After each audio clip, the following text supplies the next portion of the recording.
Hi, everyone. Welcome to our interview today. I'm super excited to welcome Claire to our interview. So, hello, everyone. So grateful to have you here, Claire. So, Claire is a life coach that specializes in working with parents and helping parents in their journey to help their children. So we're excited to hear from her today and excited to share some things that can help you with your parenting. So the first question is, how did you get started helping parents? Hi, Shannon. Thank you so much for having me. Yeah, getting started, I guess it was just as the pandemic had begun and everyone was at home. Like we had it, I'm in Queensland, Australia, so we did have it somewhat different to other places. But there were definitely periods of lockdown when you're at home a bit more. And it was at that time my kids were almost 2 and almost 5. And this thing called human design kept cropping up. And I've always been into personal development. I'm trained in NLP, and other communication styles, and it just kept coming up. But honestly, I was pretty, tired from parenting and the pandemic and everything, and I just kept putting it to one side, and it kept just coming back and hitting me over the head, like, from really random sources. People would mention, have you heard about human design? Have you heard about it? So anyway, I looked into it. I pulled my chart and my husband's chart, and that was fine. That was cool. It made sense and it was useful. And then I realized that I could do my kids' charts because it's just based on birth information. It's not like one of those corporate type personality things that you have to do when you're an adult. And when I pulled their charts, things really started to click. I'd always followed I don't really like labels, but, more of a conscious, mindful, respectful, gentle, whatever you might want to call it, approach to parenting.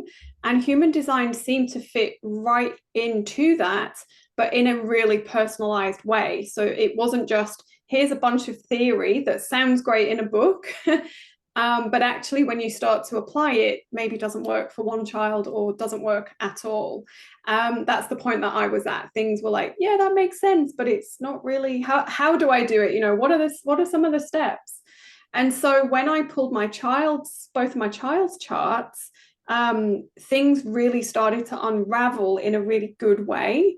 And I started to try and learn so much more about them in this way. But there really wasn't much around. Like there wasn't much parenting stuff with human design. I had to read pretty, um, I would say, old, sort of out of date language around human design and nothing about parenting. I had to piece it all together myself. So I did what I always do. I go and learn, and I trained and, became a guide mainly for my own family and use. And then realized actually this is something that I'm so passionate about. I would talk to my parent friends about, and they would say, can you do my child's chart? Can you tell me about this? And so I then, formally trained in human design. But then what I realized is that actually holding this kind of space for parents is very raw. It can often bring up lots of talk of conditioning from your own childhood, and that can obviously open a can of worms for so many different things. And I didn't feel equipped to deal with it. I'm not a counselor or a therapist or a mental health professional. Um, but what I realized was that actually it's, people can obviously go and get that support if they need to, but they wanted to have a forward thinking approach to this. They wanted to obviously acknowledge anything that needed resolving, but then move on. And so I went into life coaching, and I qualified as a life coach, so that as I'm still not a mental health professional, but I can at least hold space and it's trauma informed so that I can see any red flags, I can refer people to the right places, and most importantly, I can just honor where they're at right now and where they want to go. That's That's quite wonderful. a long-winded answer. That's great. Yeah, that's great that you're able to fulfill a need and, be able to help parents in that way. And so when you talk about the design piece, so that's new to me. Could you explain a little bit more? You mentioned looking at charts and things like that. Like, how does it all work?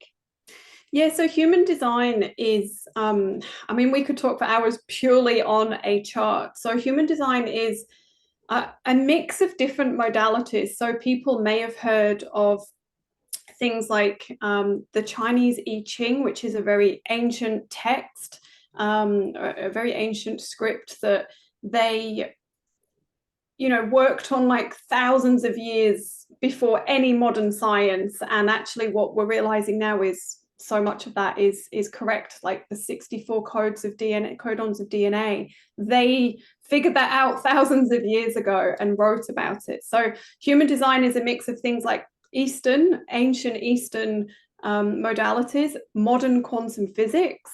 It's like 5 different modalities brought together, and when you put into a free software your birth date, time, and location, it spits this chart out, which can be quite confusing, and it looks, like there's all different chakra colors and lines and numbers and planetary symbols, because part of it is astrology. So it can be quite confusing to look when you're just presented with this. But generally, I think most people who are aware of human design may have heard of the different types, like generator, manifestor, projector, reflector. That's probably the first thing that you hear or you read that you are. And, the opposite of thinking that you're being put into a box, that's just the first step of many, which actually differentiates you, because no 2 charts in the world are the same. So, of course, if identical twins are born 2 minutes apart, sure, their actual chart looks the same, but the way that they embody that and live that can be quite different even when they're raised together. So generally no 2 charts are ever the same. So a human design reader will walk you through all of that, help to explain some of the ways that you may not have been living according to your design. And for some, that can be quite affronting. Like I mentioned earlier, it can be quite emotional to think, wow, I've lived my 30, 40 years as something that I actually don't feel is right for me. And, these little realizations can be really impactful. So a human design chart is step 1 of many steps of discovering so much about yourself, and then in turn your children. Wow. Well, thank you. That's phenomenal to hear that you can do that. I didn't even know about that. So thank you for sharing. Yeah. Yeah, it's a bit of a rabbit hole. Right. So for the parents, because we have a lot of parents that are listening here with all different age ranges, but specifically in the teenage years, what tips or advice would you give to parents that are in that phase with the preteens and teens? So I find this question hard because, as myself, I love to take advice from lots of different people and sources, and then feel it out for myself. So obviously I'm just one of those voices for someone listening today. But from a human design perspective, because that's my lived and learned knowledge, it's actually not about, the advice doesn't come with for the child or for the problem, or whatever you're going through. It's actually all about you. It's like 80-90% about you and just 10 or 20% about them. And I do say that with a lot of love and care, because I'm in the thick of parenting myself. And this isn't a blame thing. This isn't like, oh, well, it's your fault or you're doing it wrong. It's, what I mean by this is, whatever you're going through in parenting, any challenge, it's a reflection on something unresolved for you, something that you didn't have when you were that age or when you were a child, or a disconnection somehow, somewhere. And I know that is hard. I get it. I live it every day myself. My children are my mirrors and they reflect to me anything that I need to work on myself. But that overall is one of the biggest things, and that's one of the biggest challenges of trying to work with parents in this way of really lovingly, like I said, no shame, no judgment, no blame, but really lovingly looking, instead of thinking of what the child's doing as the problem to solve, is it something that I can actually work on myself first? So yeah, that would be my biggest overall tip. Thank you. Yeah, well, and that tip can be used at any age, really, because we can all look in the mirror and Absolutely. yeah, Yeah. yeah, I think that's outstanding advice because, a lot of times we're looking to solve the child's situation, but if we look in the mirror, we can have control of, resolving that. So, yeah, Absolutely. And someone, I think I remember in my early parenting days, someone said to me, if they're not tired, hungry, thirsty, cold, too hot, etc., all of those needs, then it's something in you that's not right that they're yeah, responding to. And that's really stuck with me. And again, it's not a blame thing. It's not what am I doing wrong? It's just a time to pause and maybe just breathe and reflect. Okay, where am I at right now? What am I projecting out there that they're responding to? absolutely. Yeah, I love that. And I think that's great, since you're a life coach, understanding it from that perspective, because I think, it's so easy to just throw out actions and tips and advice, but from that perspective, it's really an internal, transformation for you Totally. as a parent. So, Totally. Yeah. yeah, thank you. Easier said than done, but yeah. Right. Absolutely, absolutely. So when we're talking about our children and connecting, I think that's something we all want. What would you tell someone that is having a struggle like connecting with their children? I would say connect with yourself first. So it is that old cliche, the old oxygen mask cliche. How can you offer connection to another human being if you're not connected to yourself? And for most of us, I would say this is a ongoing, lifelong, daily reset journey of how am I looking after myself before I can give to my kids? And obviously, there's different stages of parenting where it is just all about the giving, especially, a newborn stage, or your kids are sick, or they really, have something that they absolutely need you 24/7 with them. But usually, if it's beyond that, look inside, and not from a blame, but from a really compassionate, self-loving place. How can I connect better with myself? And like I say, personally for me, this is a daily reset, a daily reminder. And for some of us, if we're working and we've got kids and we've got activities and everything going on, those pockets are pretty limited. But even the small things can have a really great impact on how you're connecting with yourself. Just check in the morning while you're making breakfast or lunch, like, how am I doing today? Am I overtired? Am I feeling, you know, frustrated about something? Did I sleep well? All of those basic things, because if not, chances are you're not going to be able to offer much in terms of that connection.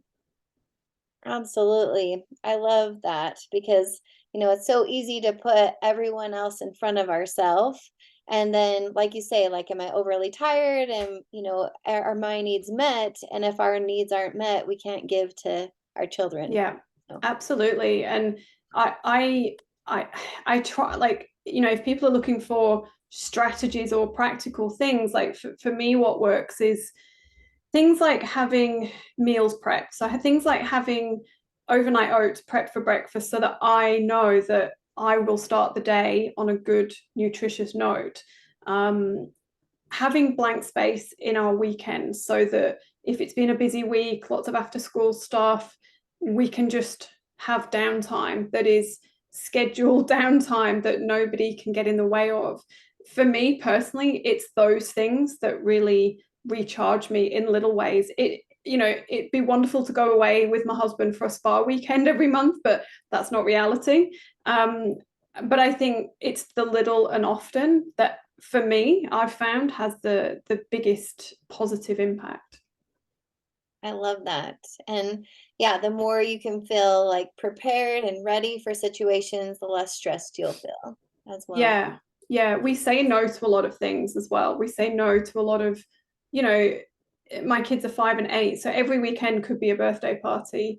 Oh yeah. But we either, we assess how good a friend the person is, or where the event is, and what else is going on, and we try as much as possible to limit, not in a controlling way, like, it's self-preservation of, actually that would really cut into our family time or our rest time. So it's going to be a no to that party. We'll go to the next one. It's hard though, really hard. Oh yeah. Oh, for sure. There's so many good things that we can do, but I think, Yeah. that's outstanding that you're teaching your children those boundaries now, so that as they grow up, they can feel like it's okay to say no. So, Yeah, definitely. yeah, for sure. So what are your big, can you tell us a success story of working with one of your clients? Like, what's your favorite success story you've had? Yeah, so it it depends on, I guess, your listeners' knowledge of human design, because some of them are quite specific in how. So when I'm coaching, for example, it's not just coaching, it's coaching after a human design session with me about you and your family, because without that I find it's like a piece of the puzzle missing. And so having charts in front of me when I'm coaching just gives me little nudges of, have you tried this? What about this? Your youngest son has this energy center that is undefined. How are you responding to that? And so those little things can be quite informative. But one specific example would be a client of mine who, her human design type is reflector, which is the rarest type of human design. And it's my youngest daughter is also a reflector. It's like 1% of the population. Oh, wow. And what it means is none of her energy centers are defined, which means she's a mirror and a sponge, and she'll take on what's around her. So this mum is a reflector. So obviously mum life is busy and crazy anyway, but she's also then got this, and it's not a lack of anything, it's just being aware of how energy works. There's no good and bad in human design. So once we worked on awareness for her, how she needed to set boundaries, the things she came to me with, her son wasn't going to bed and her daughter wasn't doing what she needed to do to get ready in the morning. Everyone was getting frustrated. The things, the problems, like the surface level things, that's what she came to the sessions with. But the things that she left with were actually way more about her approach to them. So, for example, with her son and the bedtime, she had this real attachment to how he should be falling asleep at 6:30 at night, and he should be this and he should be this, because she was so depleted that she was needing to go and flop into bed herself, because the day had, railroaded her. So when we turned it around a little bit and we looked at, where are you getting your pockets of energy during the day, and can we shift expectations for a 4-year-old going to bed, because his energy type is actually, he's a manifesting generator. He needs to exert all his energy before he can even think about sleep. And so with a little bit of strategy and a little bit of human design knowledge, they sort of met in the middle and were able to come up with things like slightly later bedtime, a scooter ride around the block before stories, or a jump on the trampoline, or a puzzle with dad, or, and she came up with all these different options from a toolkit that then help to take the problem, the surface level problem, and look at it in a really different way. And also she, through her looking at her human design, because my question was, why does he have to go to bed at 6:30? What's, where does that come from? And she'd not even realized that it was massive conditioning from her family of origin of, kids should be seen and not heard, 7 o'clock, everyone should be in bed, and, this very strict, rigid approach. And when I just offered an alternative of, what's the worst that can happen if he stays up past 7, because you're actually with him until 9 because he's not asleep. So Right. is there a bit of, back and forth here that would help? And that in itself, she said, wow, my expectations were so conditioned, I didn't even realize. So yeah, I it sounds small. Like I know these things aren't, huge life events, but for this mum who was depleted and at her wit's end, it was a big deal. It was Oh, really, tearing the family in different ways. oh, for sure. Well, and just, bringing that awareness of, those beliefs that have been going on for probably generations that, children are seen and not heard. And, and so then she brings that in, is not even aware, and then she's having this conflict with her son. So I think that's a huge Mm. breakthrough that you can bring that to her awareness, and that she could, she probably has even a better relationship with her son now. So.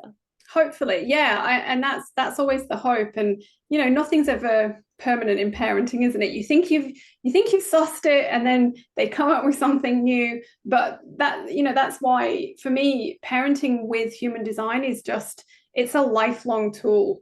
It's not a learn once and then when they reach the next stage, it's not valid. Um, I'm almost excited for my kids, not to wish it away, but to get to that teenage phase, which I know sounds crazy. I've got two girls, so it's going to come with its own challenges, but I am excited. And I think much of that is because I feel like I know them on such a different level. And that's the gift of human design. Like that knowledge is just invaluable, and it continues to be. Um, the biggest gift I think that I could have had is this knowledge of their charts. Oh, absolutely. Thank you. So tell us more about how you work with your clients. Can you walk us through the process, what it's like? Yeah, so unlike a lot of human design readers, I don't offer one-off readings. So when I first learned human design, I went and got a reading. It was one-off, and that was it, done, 1 hour, and it was great, but it left me with more questions than answers.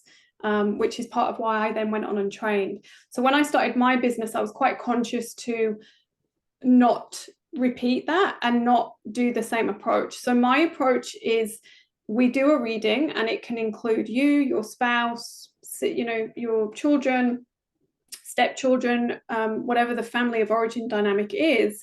And then we do, depending on how many of you there are, we do 2 to 3 follow-up coaching sessions or more, as needed.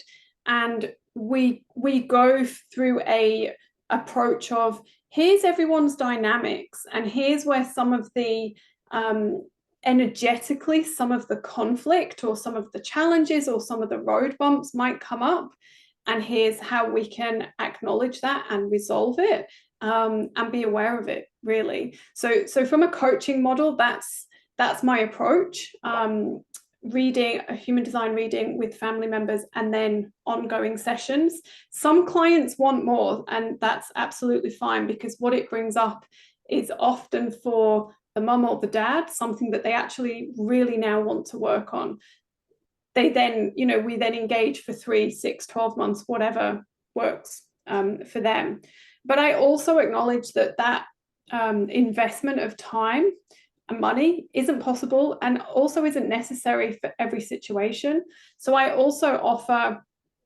got an online store where I offer digital prints of charts for children and adults, where it explains the basics in a really nice way. Because some of the software that you get your free chart on, it looks awful, and it looks really overwhelming and confusing. So I custom design charts for children, for you to print at home for your children, and hang it on the fridge or the bedroom wall, just to have little reminders of, oh yeah, this is the thing that I need to remember that they do. So I also do that.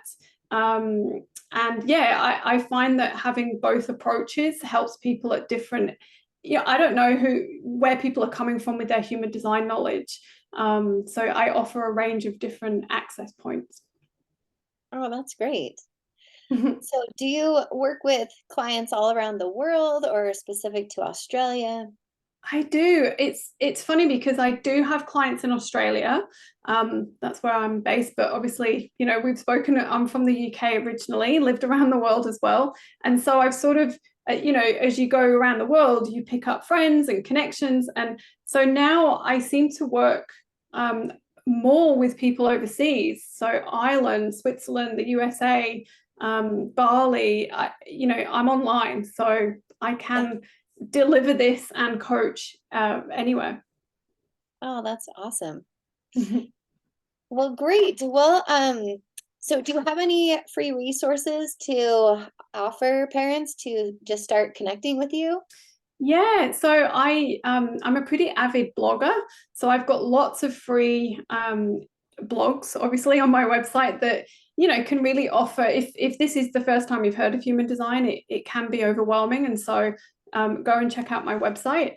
And I offer a free mini ebook like Intro to Human Design Parenting. I show you what the chart looks like when you pull it up, and then I walk you through, if your child is this type or this type or this type, here are 10 tips about each of the types just to get you started.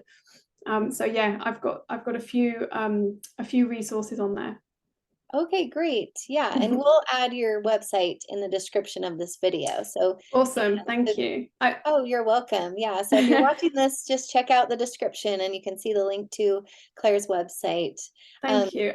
I also run free, I've got a Facebook group that I run free coaching in every week. And I'll send you the link. Sure. But I have, it's a very small group on purpose because I want it to be, I'm growing it slowly for people to come and just have a really safe space on Facebook, which I know can be hard sometimes, but a really safe space of, I've just pulled this up from my child's chart. What does it mean? Or can someone help me unravel this? So yeah, I have that. Okay, great. Yeah, we'll add that as well. Cool. Awesome. Well, do you have anything else you'd like to add or any other information? I guess one of the things when I first had my human design reading, you get to learn where your own gifts lie. And at the time, I didn't understand what this meant, but she said one of my gifts was the understanding and the releasing of expectation. And I just thought, what does that mean? And actually, in the years since that, it's come back and back in my parenting. And I now find myself saying to myself very, really like regularly, daily, what do I expect? And that's helped me so much. If I'm getting frustrated, like, why can't they just get in the car? They know we leave at the same time every day. And I just ask myself, am I expecting too much? What do I expect? And that's actually stopped me in my tracks so much. And it's such a simple question. So if I can offer that to anyone to ask themselves when they're in the midst of parenting fiascos, am I expecting too much from this situation? Spouse, kids, whatever. Yeah. Oh, I love that. Yeah. I mean, as we were talking about that, I'm like, we could apply that to any relationship, really. Absolutely. Because it's so easy to have our expectations too high, and then we miss out on, having a good relationship with the person because our expectations are so high. So, yeah. Definitely. So I love that. Well, thank you so much, Claire. It's been a pleasure talking to you and learning more about human design. So thanks for watching, everyone. If you have any questions, please leave in the comments. Go ahead and leave a question and I'll send them to Claire. But we hope you have a fantastic day or evening whenever you're watching this, and we'll speak to you again soon. Take care, everyone.